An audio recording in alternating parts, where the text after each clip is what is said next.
So the thing when you're working with James Hardie siding is it's cement, and it's a fantastic product. It's very durable, but the insulation is very rigorous, and you can't cut steps, which most contractors do. So the first thing we do when you work with Fairway exteriors are we actually have 2 different pre-construction walks. So we walk with you and make sure you're going to get everything you want done. We know what you're going to do. We have all the proper materials there. And then we start with demo. We normally start on one side of the house, the lowest part of the house, and we remove the products on that wall. Then we meticulously inspect it and we fix any wood rot. Sometimes there's some structural damage. We do everything we can to make sure that you don't have any issues within your walls. Once we know it's safe, secure, and flat, then we go ahead and install James Hardie commercial grade house wrap. We like to install Hardie wrap because it's a commercial grade warranty and it's extremely durable. So we install that and then we tape every seam.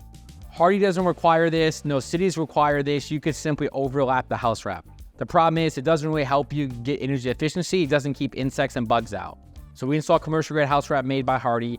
We tape every single seam. We tape every window and door twice.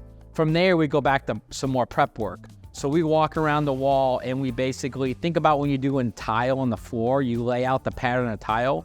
Well, we mark lines and chalk studs, and so we already know where the seams are gonna be, and we lay out the wall before we start. That minimizes any interruptions or kind of weird butt joints, and it looks better. It also makes sure we're gonna hit studs. So after we lay out the wall and we mark lines, then we start installing our trim, our soffit, and our fascia.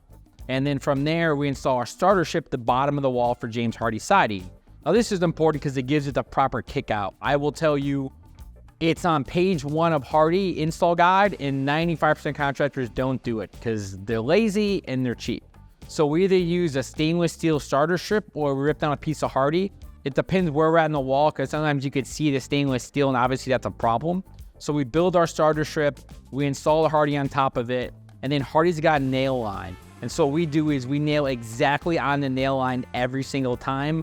Again, this is something where a lot of contractors don't know what they're doing and nail above the nail line or the nail below it. Hardie wants, they put there for a reason. We nail on the nail line, and that makes sure the board doesn't kick up or doesn't kind of clap any kind of windstorms.